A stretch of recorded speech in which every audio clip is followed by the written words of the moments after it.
Ahora ya empieza el clima de tensión. Todavía no llega el mediodía y empieza el clima de tensión. Y el clima de tensión también está dentro del gobierno. Javier, el presidente, de nuevo, parece una locura, ¿no? El presidente llama al vicepresidente, no lo atiende. El presidente llama a Andrés Larroque y le dice, a mí no me atiende, llamo al secretario y no me atiende. Y encima me critica y me acusa del atentado. ¿Cómo lo sabemos? Porque Andrés Larroque se lo cuenta un periodista. ¿Qué es esto? Bueno, uno lo que ve es una fuerte fragmentación en la alianza que gobierna y verdaderamente esto en unas circunstancias macroeconómicas muy complicadas podría estar precipitando una muy dura crisis. O sea, ¿a qué le llamas circunstancias macroeconómicas complicadas? ¿Vos ves esto como algo que se acelera y que en cualquier momento va a chocar, como lo decís? La famosa piña. Claro, exactamente. Vos tenés un claro problema de inflación. El último dato de inflación te dio 4,7%. Muy importante eso. Sí, es tremendo, porque cuando vos tomás los últimos 12 meses es 52% la inflación que acumulás. Si vos tomás el bimestre, que es 8,8%, y lo anualizás, quiere decir que viajó la inflación al 65%.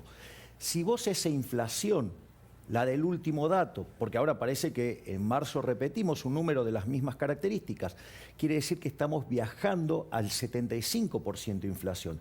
Eso es toda la inflación, pero ahora la inflación tiene varios elementos reprimidos, como ser, por ejemplo, las tarifas que están pisadas, o como, por ejemplo, ser el tema de los alimentos, que aun cuando dieron 7,5%, está reprimido por lo que estás haciendo vos en el mercado del dólar, que tenés una brecha del 100%. ¿Está reprimido que la inflación? Claro, porque los alimentos están perfectamente alineados con el dólar. Entonces, ¿qué es lo que pasa? Si vos corregís el precio del dólar, porque vos no podés vivir eternamente con brecha, con una brecha aparte hoy que está en el orden del 100%, y eso después lo anualizás, la inflación en Argentina estaría viajando en alimentos al ritmo del 340%. Pero ¿qué es lo interesante? Que es la que anticipa el resto de los precios. Por lo tanto, la inflación reprimida en Argentina es muy grande. O sea, estamos hablando que cuando todo el proceso se desate, si vos estimulás desde la política una caída en la demanda de dinero, ir a esos niveles de inflación va a ser muy rápido. ¿Y el acuerdo con el fondo que se va a aprobar hoy con una sanción completa y se va a firmar rápidamente contra el reloj? ¿No ayuda a tranquilizar la economía? No, porque, a ver, vos no haces ningún tipo de reforma estructural. El acuerdo es un acuerdo verdaderamente muy light y tiene problemas en lo técnico, y los motivos por los cuales yo lo rechacé son técnicos y morales.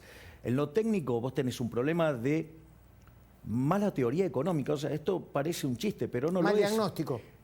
Además tiene mal diagnóstico. Vamos a esto. El ministro Guzmán dice que vos aumentando el gasto público vas a bajar el déficit fiscal. Eso en la teoría económica no se cumple ni en el modelo más rudimentario, que es todo ajuste de cantidad, es decir, que vos aumentás el gasto y va toda actividad. No se cumple, se llama multiplicador del presupuesto equilibrado, eso no se cumple. O sea, ya tenemos un problema de error teórico de inicio. Suponete que yo adhiriera al marco analítico ese, pero vos tenés 52% de inflación corrida en los últimos 12 meses. No es un mundo que ajusta por PBI, está ajustando por precio. No solo eso, tenés un problema empírico. Eso en Argentina en los últimos 121 años se hizo durante 111.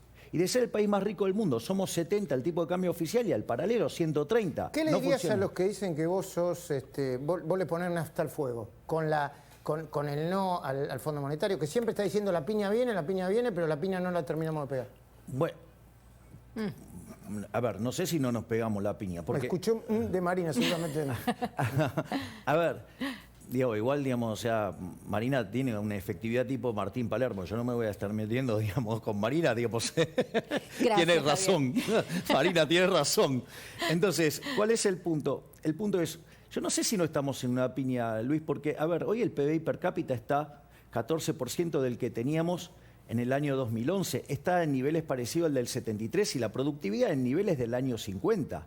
Es decir, tenemos 45% de pobres, tenemos básicamente 11% de indigentes, o sea, 5 millones de personas que no comen. Entonces yo no digo, o sea, el problema es que es una piña que, va tomando, no sé, en cámara lenta. El problema es que, es verdad, Dorbush decía, las crisis tardan en llegar mucho más de lo que creemos. Ahora cuando llegan lo hacen a una velocidad que nunca nos imaginábamos. Entonces, en ese contexto, además vos tenés un montón de desequilibrios. Tenés el desequilibrio monetario, el desequilibrio fiscal, el desequilibrio en el sector externo, el desequilibrio en el mercado de trabajo, el desequilibrio en el mercado de bienes. O sea, tenés problemas por todos lados.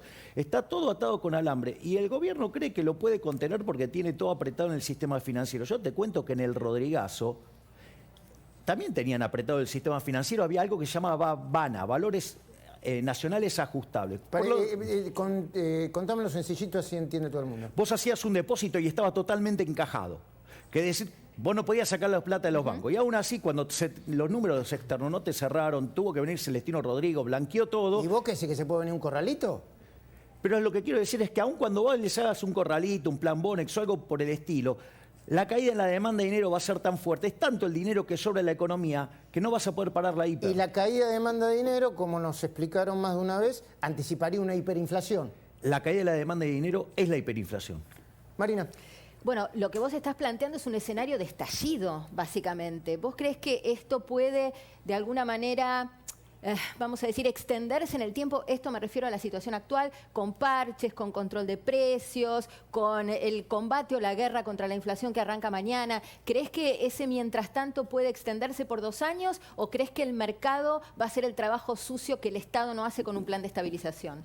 A ver, lo que precipita las crisis, esas grandes detonaciones, o sea, el gobierno va a tratar de hacer parches y no va a querer pagar ningún costo de hacer lo que tiene que hacer. De hecho, digamos, ahora se pone con la inflación 26 meses después, o sea... Estamos en guerra con la Fed. Igual arranca mañana, Luis, no te adelantes. Sí, claro. ¿Qué? ¿También una qué? No, la frase es absolutamente desafortunada. En este momento es peor todavía. Pero, igual, si me permitís un poco de humor, el casco vos ya lo tenés para la guerra puesto, ¿no? Ya está, ya metió el meme, ya metió el TikTok ahí. Metió el TikTok. Entonces, ¿cuál es el punto? Todas las grandes crisis se precipitan con una caída de la demanda de dinero y esa caída de la demanda de dinero se genera por algún factor político. Es decir, que en este momento quien está tirando nafta al fuego es Cristina. Eso es teoría económica que hay que discutir y el gobierno está anunciando qué es lo que va a hacer para enfrentar a la inflación. Gabriela Cerruti hace segundos lo dijo, dale. Lo que el presidente dijo es que estamos trabajando, él estuvo reunido todo el fin de semana y durante toda esta semana siguieron esas reuniones con todo su equipo económico para llevar adelante una serie de medidas que van a conocer en los próximos días, pero que se suman a las que venimos llevando adelante y que tienen que ver básicamente con que la preocupación central del gobierno ha sido durante estos 2 años una de las preocupaciones centrales. También es cierto que la resolución del tema de la deuda y del acuerdo con el Fondo Monetario Internacional también incide en la lucha contra la inflación y por eso, digo, si hoy tenemos el acuerdo en el Senado para tener el acuerdo con el fondo y esto después se concreta en la reunión del Board del Fondo, se van a empezar a clarificar de alguna manera el camino para las medidas que hay que tomar en adelante para seguir combatiendo este flagelo que es la principal preocupación del gobierno, sin ninguna duda, es el precio, sobre todo de los alimentos, que son lo que más han incidido en el último índice de inflación. ¿Cómo van a bajar el precio de los alimentos? Vamos por puntos. Esa estrategia que persigue el gobierno de hacer controlando precios no funcionó nunca en la historia. Hay un libro que se llama 4.000 años de control de precios y salarios y el subtítulo es ¿Cómo no combatir la inflación? O sea, vos venís del 2800 antes de Cristo en la quinta dinastía de los sumerios que no funcionó nunca. No funcionó en Argentina. En Argentina desde la segunda mitad del siglo XX se hizo durante todo el tiempo, salvo durante la convertibilidad. Nunca funcionó. Y cuando no hubo inflación fue la convertibilidad porque la demanda de dinero estaba mapeada con la oferta de dinero. Listo. O sea, quieren arreglar el problema de la inflación, vayan con la cuestión monetaria. Meterse con, por ejemplo, a hacer retenciones, eso también es de ignorantes porque eso afecta de última al nivel de precios, pero no a la tasa de variación. Es decir, entonces la única forma que vos, digamos, si vos verdaderamente querés terminar con la inflación, tenés que cortar con la emisión monetaria. Y acá lo importante es esto, que vos parás la emisión hoy y el efecto no es hoy. El efecto es de acá a 18 meses. Esto también es importante para cuando el gobierno intenta echar la culpa a otro lado. En un momento le echa la culpa a Macri de la inflación. Eso es falso. ¿Por qué? Porque si la inflación tiene un rezago de 18 meses respecto a lo que vos hiciste en términos de oferta monetaria, vamos, vos llevás 26, o sea, ya es toda culpa tuya. Y lo tenés que asumir. Y te doy un encima, dato que dio Cerruti recién, mirá, es interesante. ¿Qué, Débora? Dijo, Perdón, no te escucho. un dato de lo Dale. que recién dijo Gabriela Cerruti. Dale. Porque Gabriela Cerruti dijo, para justificar el tema de la inflación, el gobierno de Mauricio Macri terminó con una inflación de 52 puntos. Por lo tanto, nosotros estamos trabajando a partir de ahí para bajarla. Pero Macri, ¿no? Claro que sí. Y el Pero Macri tiene un correlato que es el gasto público. El gasto público. No da ninguna señal para bajar el gasto público. Y todas las señales sobre el gasto real son muy preocupantes. Por ejemplo, el flete que pagó $600.000, $600.000 por el flete aéreo que llevó Alberto a Rusia cuando le propuso a Putin ser la puerta de entrada de Latinoamérica, a China y a Barbados. ¿No es cierto, Luis? Sí, exactamente, Luis. Mira, el dato concreto es $596.000 costó el flete aéreo de Aerolíneas Argentinas, ahí lo tenés, el vuelo en el que viajó de Buenos Aires, primera escala a Moscú, Rusia, de Rusia a China y después de China a las Islas Barbadas. Ahí está la cláusula segundo, precio emisión, mira ahí lo ves, de la orden de compra, el precio se establece en la suma de $596.000, en adelante el precio. Esto incluía... La pregunta es, ¿por qué flete aéreo? ¿No hay avión oficial? ¿No viajaron con el avión oficial? Bueno, hay una polémica con los aviones oficiales. Hay alguno que está en reparación. El gobierno quería comprar otro avión también. Hay distintas polémicas. En La Cornisa nosotros hemos tocado el tema en varias ocasiones. La verdad que ahí está la discusión. Algunos están de acuerdo con el alquiler de estos fletes. Otros dicen que en realidad termina saliendo más caro. Bueno, y después está el tema de la comitiva, ¿no? Son demasiado numerosas la comitiva. Ni una señal da el gobierno primero y la clase política para bajar el gasto público. Eso es correcto y eso es una de las cosas que yo denuncio como inmoral. Porque si vos estás frente a una crisis, vos sabés que si vas al default, ¿qué es lo que va a pasar? Se te va a caer el precio de los títulos públicos, la tasa de interés se te va a ir a las nubes, se te va a caer la inversión, se te va a descoordinar el mercado de bienes, vas a tener caída de actividad, de empleo, salarios reales, explosión de pobres e indigentes. Es decir, es un verdadero desastre. Ahora, se supone que entonces hay que hacer el ajuste.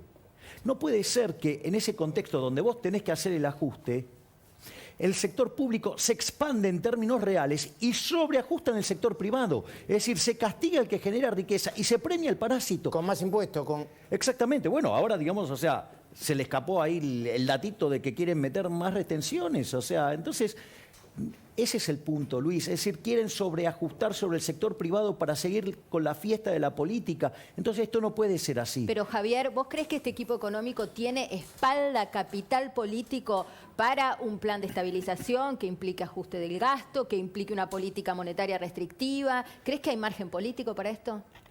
Mira, no sé si hay margen político, pero que técnicamente no están aptos para el cargo. O sea, tenés ya un problema, digamos, que no son aptos. ¿Guzmán no es apto para el cargo de ministro de Economía? No, es un incompetente. Y eso lo dije desde el primer día que asumió. Y en los hechos, a ver, ¿cuál era su gran logro? La reestructuración de la deuda. Hoy el riesgo país promedio es 2.500. La punta corta es 3.100. Rusia, ¿no? Exactamente. Es decir, estaba Ucrania por entrar a la deuda, Perdón, a la ¿qué es guerra. la punta corta? Vos tenés algo que se llama curva de rendimientos. Entonces tenés bonos de distintos periodos de tiempo. Entonces, la punta corta son los bonos que rinden más próximamente. Y cuando esa curva, en general, tiene pendiente positiva. ¿Por qué? Porque cuanto más largo el tiempo, más riesgo hay, entonces vos le pedís más tasa. Cuando la punta corta está invertida, es decir, que los bonos cortos rinden más que los bonos largos, quiere decir que la piña la tenés cerca. Entonces, los bonos cortos tienen un riesgo de 3.100 puntos básicos. El promedio total es 1.900. Entonces, ¿qué quiere decir? Hace así la curva. Quiere decir que la piña la tenés acá. Escúchame, vos obviamente que das muchos datos técnicos, ¿no? Para esto ahora de la mañana. Laburo de economista. No, está bien, ahora laburo de economista. Una cosa son los datos técnicos y otra cosa es la realidad. ¿Qué hay? Pues decir, vamos a bajar el gasto público, o sea, cortar los planes sociales. No, ¿Qué cortás? no, los planes ¿Y qué te sociales van a no. ¿Los sindicatos? No, vos lo que tenés que cortar son las partidas donde está el robo de la política. El robo de la política. Exactamente. Entonces vos, por ejemplo, podés cortar la obra pública de Cuajo. Hay que cortar de Cuajo las transferencias discrecionales, que es un robo total. Los ATN. Dicen que a la provincia de Buenos Aires, para la selección, el plan Platita, le transfirieron 30.000 millones de pesos. Entonces, y bueno, pero eso además es corrupción. ¿Sabes a dónde más se giran esos aportes? A las provincias de mayor opacidad fiscal. ¿Sabes por qué? ¿Por qué? Porque entonces el gobernador gasta y llega una parte y otra parte no llega y se comparte. Entonces, otra cosa que vos podés hacer, eliminar, digamos, el déficit de las empresas del Estado. Aerolíneas. Por ejemplo, digo, ¿sabes qué lo que yo estoy proponiendo? Que tomen las acciones y se las den directamente a los empleados y que la operen ellos. Y los medios públicos que ahora censuran o plantean una línea prorrusa y echan a todos los periodistas que no se lo bancan, ¿cómo enteran? Bueno, eso te está mostrando que los tenés que cerrar, tenés que privatizar todo. ¿Y cómo te bancás el escándalo que se arma cuando lo cerrás? Se los entrego a los trabajadores, así, digamos, o sea, tienen un problema de incentivos, o sea, porque ¿Cooperativa? Que lo manejen ellos y que compitan. Pero estamos hablando de un gobierno que no puede manejar su propio frente interno. Bueno, entre el presidente y la vice, y digamos, vos pretendés medidas de cuajo fundacionales que requieren de un capital político que son para los primeros 100 días, o para un gobierno con 70% de imagen positiva. Está bueno tu argumento, Marina, pero puedo ensayar otra respuesta. Dale. ¿Está claro que Alberto Fernández es un muerto político? Bueno, le faltan 2 años de gobierno. No debería serlo. Claro. Pero a la luz del desastre que ha hecho... Sí, está golpeado. Sí, está débil, está golpeado, está aislado. Bueno. Yo acá, en la Argentina no mato a nadie porque resucitan todos rápidamente. No, está bien, pero... Es cierto que no tiene el capital para esto que vos planteás. Ahora, pero fíjate lo siguiente. ¿Qué pasa si él, por un momento, digo, esto no existe en la clase política hoy claramente, se pusiera el traje de Pellegrini? Pellegrini llega al poder... Había una tremenda crisis y ¿qué hace? Va y la enfrenta y paga todos los costos, todos, los paga todos. Pellegrini, el día que termina su mandato, lo querían hacer salir por el costado. Y Pellegrini se calza la galera, se cierra el frac y va con el bastón y se va a su casa caminando, saliendo por las escalinatas del Congreso. Le dijeron de todo. ¿Y? Pero la historia, ¿cómo lo recuerda? Como un hombre que hizo lo que tenía que hacer. El piloto de tormentas. Sí. Entonces... Nadie tiene vocación de arreglar los problemas. Digo, a ver, si ya está, digamos, o sea, si políticamente está acabado. Porque cualquier cosa que haga le va a salir mal, Luis. ¿Sabes por qué? Porque si no lo hace, termina mal. Y si lo hace, suponete que lo quiere hacer bien, como no tiene reputación, no es creíble, entonces va a salir mal. Entonces, ¿sabes lo que podría hacer? Decir, bueno, yo me comprometo a pagar todos los costos y hago todos los ajustes que hay que hacer. Entonces, es cierto... la vamos a pasar mal, pero la historia lo va a recordar como un estadista que hizo lo que tenía que hacer. Alguien lo tiene que hacer. Gracias, Javier Milei, por habernos acompañado. Un placer enorme estar aquí.